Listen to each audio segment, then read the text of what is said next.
নমস্কার। আজ আমি আপনাদের কাছে বিশ্ব রাশির মানুষদের 2024 সালের এপ্রিল মাস কেমন কাটবে আজকে এই নিয়ে আলোচনা করব। তাই যারা বিশ্ব রাশি বা বিশ্ব লগ্নের মানুষ তারা সম্পূর্ণ ভিডিওটি খুব মনোযোগ সহকারে শুনবেন।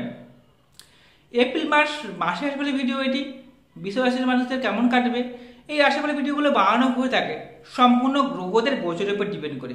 তাই এই প্রথমে আলোচনা করব কোন কোন রাশিতে কোন কোন গ্রহের অবস্থান রয়েছে। মেষ রাশি গ্রহে অবস্থান করছে বৃহস্পতি গ্রহ, বুধদেব, এবং আগামী 15ই মার্চ এপ্রিলের পর থেকে এই বুধদেব বকরি হয়ে মীন রাশি ঘরে অবস্থান করবে। মীন রাশি ঘরে অবস্থান করে রয়েছে শুক্রদেব তুঙ্গি হয়ে, আবার সেইখানে অবস্থান করেছে রাহু অবস্থান করে রয়েছে, রবি বা সূর্যদেব সেখানে অবস্থান রয়েছে মীন রাশি ঘরে।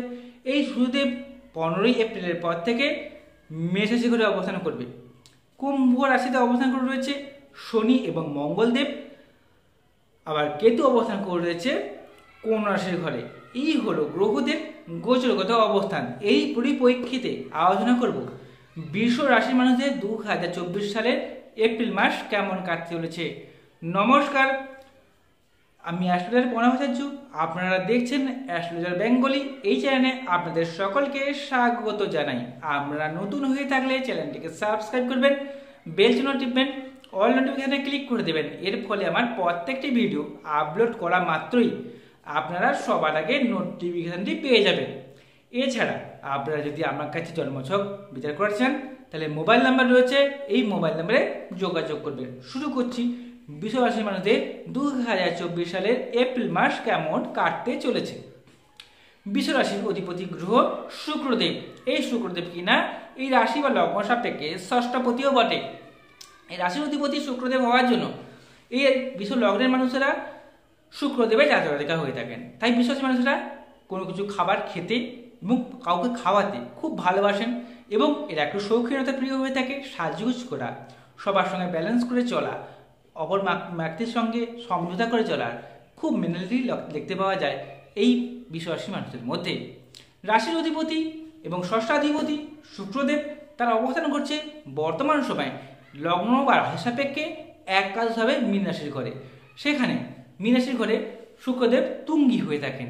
এর ফলে আপনাদের মন মানসিকতা খুব ভালো থাকবে, যে কোনো কাজে উদ্যম প্রচুর থাকবে, কিন্তু একাদশভাবে অবস্থানের জন্য শত্রু নাশ ঘটবে, যে কোনো প্রতিযোগিতামূলক পরীক্ষায় জয়লাভ দেবে। আবার একদিকে দেখতে গেলে একাদশভাবে রাহু বলতে একটি গ্রহের অবস্থান রয়েছে এবং রবিও যুক্ত রয়েছে। 15ই এপ্রিলের পর থেকে রবি মীন রাশি ঘর ত্যাগ করে মেষ রাশি ঘরে অবস্থান করবে। তাই 15ই এপ্রিলের আগের সময়টা কি হবে, গৃহকেন্দ্রিক নানা রকম ঝুটঝামেলা তৈরি হতে পারে, ঘরের মধ্যে অশান্তি বা সুখের একটা অভাব লক্ষ্য করা যাবে। কিন্তু 15ই এপ্রিলের পর থেকে যখনই রবির গোচর হয়ে যাবে মীন রাশির ঘরে, তখন কিন্তু ঘরের যে গৃহকেন্দ্রিক যে সমস্যা চলছিল সমস্যাগুলো মিটে যাবে। বন্ধু বান্ধবকে নিয়ে যদি সমস্যা থাকে সমস্যাগুলো মিটে যাবে। প্রতিবেশীদের সঙ্গে কোনো সমস্যা থাকলে সমস্যাগুলোর সমাধান বা নিষ্পত্তির একটা সমাধান বা কোনো সূত্র আপনি পেয়ে যাবেন 15ই এপ্রিলের পর থেকে। এবারে এই ষষ্ঠপতি লগ্নাধিপতি রাহুর সঙ্গে যুক্ত থাকছে কিন্তু সারা মাস জুড়ে। রাহুর সঙ্গে যুক্ত থাকার জন্য একাদশভাবে আপনাদের আকস্মিক অর্থ প্রাপ্তিতে সাহায্য করবে। কোন কোন বিষয় থেকে অর্থ প্রাপ্তিতে সাহায্য করবে? 1 নম্বর আসছে জুয়া, লটারি, ফটকা, এই সকল পেশার সঙ্গে যা যুক্ত রয়েছেন বা এই সকল টিকিট কাটেন, অনেক ধরে চেষ্টা করছেন, টাকা আসছে না, আচমকা অর্থ প্রাপ্তিরও সুযোগ আসতে পারে। আবার কি করছে, একাদশভাবে এই রাহু এবং শুক্রের যোগের জন্য যেহেতু লগ্নপতি একাদশভাবে তুঙ্গ হচ্ছে, এটি যেমন ভালো, আবার একদিকে কি হচ্ছে আপনার মনের মধ্যে কোনো বিপরীত লিঙ্গের প্রতি একটা আকর্ষণ তৈরি হবে। এর ফলে দাম্পত্য জীবনে বিবাহ পরে যে দাম্পত্য জীবনে অবৈধ কোনো রিলেশনের প্রতি আকর্ষণ বা মেন্টালিটি তৈরি হতে পারে বর্তমান সময়ে। কিন্তু যারা শৌখিন দ্রব্যাদি ব্যবসা করেন, মহিলাদের কসমেটিক দ্রব্যের ব্যবসা করেন, হোটেল ম্যানেজমেন্ট যুক্ত কাজের সঙ্গে যুক্ত রয়েছেন, যারা কোনো শিল্পকলা কাজের সঙ্গে যুক্ত রয়েছেন, ফিল্ম মিডিয়া কাজের সঙ্গে যুক্ত রয়েছেন, যারা ছবি আঁকেন, গান বাজনা শেখান বা শেখেন, ওইখানে কিন্তু সাফল্য লাভ। অবশ্যই দেবে শুক্রদেব এবং রাহুর এই অবস্থান। বিশেষ করে ফিল্ম মিডিয়া, ছবি আঁকা, গান বাজনা, নাচ গান, এখান থেকে প্রচুর সাফল্যকে নির্দেশ করছে। যারা মহিলাদের কসমেটিক দ্রব্যের ব্যবসা করেন, কাপড় চোপড়ের ব্যবসা করেন, তারা সেখানে অবশ্যই সাফল্যকে নির্দেশ করবে এই শুক্র রাহুর যোগ। কিন্তু অবৈধ কোনো কিছুর প্রতি আকর্ষণকেও বাড়িয়ে দিতে পারে। আকস্মিক প্রাপ্তিতেও সাহায্য করবে এই শুক্র রাহু যোগ। দ্বিতীয় পতি বুধদেব এবং চতুর্থ ভাবের পঞ্চম পতি বুধদেব, তারা অবস্থান করছে প্রথম 15 দিন দ্বাদশভাবে, আবার তারপরে বকরি হয়ে একাদশভাবে অবস্থান করবে। একটা দু রকম ফল পাবে। একদিকে সেভিংস করতে পারবে, বিদেশ থেকে আর্থিক রোজগারের জন্য সময়টা খুব ভালো, বিদেশে গিয়ে সাফল্য লাভ, বিদেশে প্রতিষ্ঠা প্রাপ্তি, কিন্তু সেভিংস করতে প্রচুর সমস্যা থাকে। টাকা পয়সা জমানোর ক্ষেত্রে প্রচুর ঝামেলা আসবে, টাকা জমাতে পারবে না। মুখের বাক্যকে নিয়ন্ত্রণ করতে, বাক নিয়ন্ত্রণ করবেন। ধুমধাম করে বাজে কথা বলা, সেখান থেকে শত্রু ক্রিয়েটও হতে পারে। কোনো জায়গায় প্রতিষ্ঠা প্রাপ্তির জন্য 15ই এপ্রিলের পর থেকে সময়টা খুবই ভালো এই বৃষ রাশির মানুষদের। কিন্তু 15ই এপ্রিলের আগের সময়টা বিদেশে গিয়ে প্রতিষ্ঠা প্রাপ্তি, বিদেশে মাটি যারা রয়েছে সেখানে গিয়ে সাফল্য লাভের জন্য সময়টা ভালো। দুটো খেয়াল রাখবেন। চতুর্থপতি রবিদেব প্রথম 15 দিন থাকছে একাদশভাবে, যা রাহুর সঙ্গে যুক্ত হয়ে গ্রহণযোগ তৈরি করছে। এটা একটা ব্যাড এফেক্ট পাবেন। গৃহকেন্দ্রিক সমস্যা, যা আমি পূর্বেই বলে, গৃহকেন্দ্রিক মায়ের সুস্বাস্থ্য হানি হওয়া, মায়ের সঙ্গে ভুল বোঝাবুঝি হওয়া, বাবার সঙ্গে ভুল বোঝাবুঝি হওয়া, কিংবা প্রতিবেশী থেকে সেখানে ঝামেলা, এই সকল প্রবলেম বা স্ট্রাগল আসবে। কিন্তু 15ই এপ্রিলের পর থেকে বিদেশে গিয়ে সাফল্য লাভ, ঘর থেকে দূরে গিয়ে কোনো জায়গায় প্রতিষ্ঠা প্রাপ্তি, সময়টা ভালো। উচ্চশিক্ষার জন্য পুরো মাসটাই খুব ভালো। প্রেমের ক্ষেত্রে বলবো প্রথম 15 দিন সময়টা মাঝারি কাটলেও লাস্ট 15 দিন সময়টা খুব ভালো বলা যেতে পারে। সপ্তমপতি দ্বাদশপতি আপনাদের মঙ্গলদেব, তারা অবস্থান করছে লগ্ন বা রাশি সাপেক্ষে দশমভাবে। দশমে মঙ্গলদেবকে দিগ্বল প্রাপ্তি বলা হয়ে থাকে, অত্যন্ত শুভ ফল দিয়ে থাকে। কিন্তু এই মঙ্গলদেবের সঙ্গে শনির যোগ রয়েছে। এই শনি কিনা আপনাদের অষ্টমপতি এবং নবমপতি, মাফ করবেন, নবমপতি এবং দশমপতি। রাহু যেমন, মঙ্গল যেমন আপনার দ্বাদশপতি এবং সপ্তমপতি, ঠিক তেমনি শনি আপনাদের জন্য নবমপতি এবং দশমপতি। এই শনিদেব হচ্ছে বৃষ লগ্ন সাপেক্ষে একটি রাজযোগকারী গ্রহ, তার দশমভাবে অবস্থান খুবই ভালো। সেই সময় মঙ্গলদেবের অবস্থান করছে।